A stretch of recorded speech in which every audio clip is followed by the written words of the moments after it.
Well, I'm back with another top 10 list, and that's because I really love top 10 lists.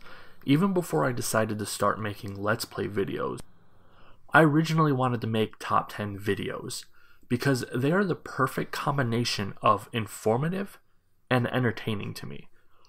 Unfortunately, I seem to not be very good at making them. So here we go. I felt like making this video because I think a lot of people who come into Stardom blind might not fully understand how long some of these wrestlers have actually been wrestling for. It could completely change your opinion of someone to know that they are that good after only a year, or they are still that bad after 5 years.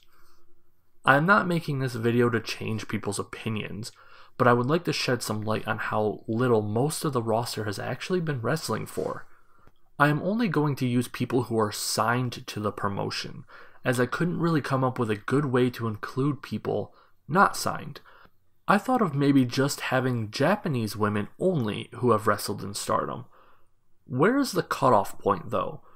Maiko Satomura has wrestled in Stardom before, but it's super rare, so I wouldn't feel right including her.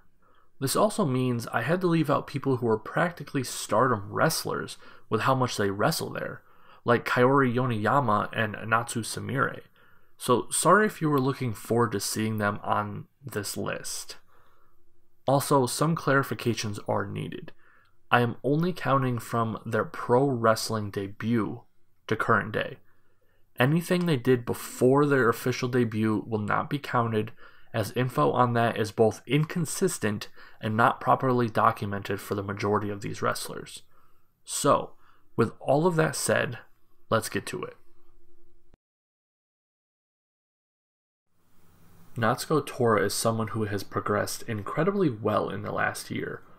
She has completely revamped her character and style, and has become one of my personal favorites in Stardom. Natsuko Tora debuted on October 30th, 2016, which gives her a little over 2 years of wrestling experience. Since then, she has been an Artist of Stardom champion and currently a Goddess of Stardom champion. I used to think her teaming with Jungle Kyona was dragging Jungle down, but she has worked incredibly hard to not only dismiss that idea, but arguably help boost Jungle more than she could have been alone.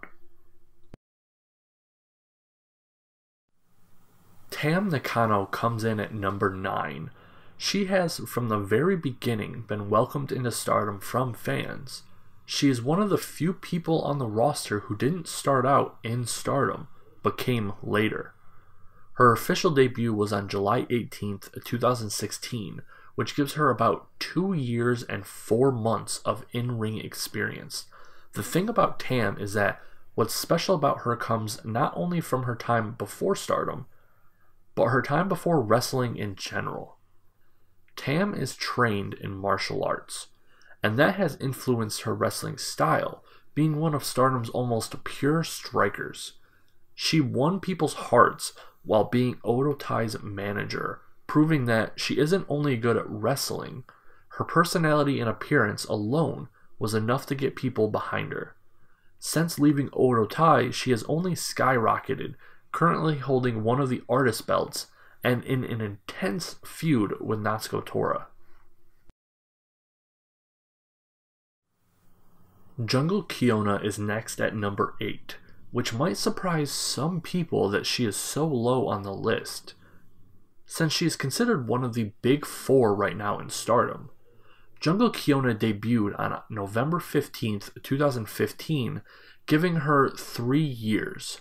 It's crazy to think you can go from bottom of the card to top 4 in only 3 years, but it happened. There was a period of time where I was worried about her progression, but she stuck with it, got in shape, and became one of the faces of the company. Since her debut, she has held the Artist belts twice, and the Goddesses belts twice as well with her current reign. It is only a matter of time before she holds a singles belt. This next one at number 7 might surprise a couple people. Starlight Kid not only makes this list, but is number 7. Starlight Kid debuted on October 11th, 2015, making her have a little over 3 years and 1 month of experience. Now, this one might be a little controversial because she took about a year off. So why didn't I take that out of her total like I did with people like Saki Kashima? Well, because she wrestled for at least half the year and then wrestled at least half the next year also. So I figured that I wouldn't subtract that from it, and this is my list, so I can do whatever I want. She is the first holder of the Future of Stardom belt as well, and at this time is still holding it. Konami is our number 6, and this one honestly surprises me more than anything else here. Konami is an absolute beast. She's incredibly young at 22 years old, is the only person to be taking under the wing of Asuka, and is just a technical marvel. Konami debuted on February 25th, 2015, so she has been wrestling for about 3 years and 9 months. Although her time in Stardom started slow, once she officially signed there, her momentum completely shifted. She is kind of like the phantom 5th member of the Big Four. Although she has been unable to get a singles belt, she did for a short while hold one of the Artists of Stardom's belt. Momo Watanabe, my favorite wrestler in Stardom, comes in at 5th place. It's crazy that in such a short time she's now one of the front runners of the promotion. On November 16th, 2014, Momo Watanabe debuted, meaning she has about 4 years of wrestling experience. I think the best thing I could say for her is that in just 1 year, she has become my favorite wrestler in Stardom and second favorite wrestler overall after Asuka. She has held the Artists of Stardom belt and is the current holder of the Wonder of Stardom belt, but she has also technically never been beaten for a title, as her triple belt was taken when she was injured, and she hasn't lost the white belt yet. I have talked about her many times in earlier videos, so I'm not going to go too much into her this time. Hazuki comes into the fray at number 4, having been a prominent player in the promotion since her joining of Queen's Quest. Hazuki debuted on July 6th, 2014, so she has about 4 years and 4 months of experience in the ring. Hazuki has made herself known as the muscle of whatever group she is a part of at the time. She is a vicious beast that will tear you apart. Her wickedness has only increased with her stint in Orotai. She has come a long way since her Ryo Hazuki days and has made a name for herself as a top threat. She has also held one of the Artists of Stardom belts a total of 4 separate times during her stint in Queen's Quest, which is just insane in that amount of time. This next placement is honestly the sole reason I even decided to make this list, because I feel that a lot of people don't know this. Number 3 is none other than Azumi. She debuted on October 6th, 2013, giving her about 5 years and 1 month of experience. Now, I know that she was in training for 2 years before that, but like I said before, I am only counting from their pro wrestling debut. Now, while she hasn't gotten a singles belt, she has held the artist belts twice before this. If Stardom was willing to give her this belt twice already, I can't imagine what she will do years from now when she's an adult. Azumi is just amazing. For someone so young, she has been there from the beginning.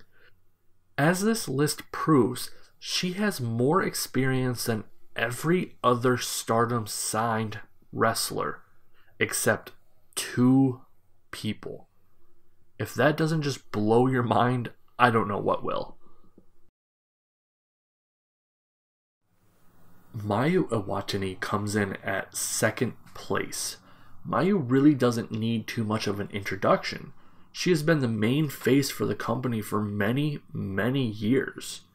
She debuted January 23rd, 2011, along with the promotion, giving her about 7 years and 10 months of experience.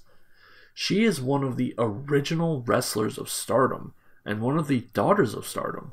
With Io Shirai and Kairi Sane gone, Mayu is one of the only original pillars of the company left, and I believe she deserves the ultimate respect.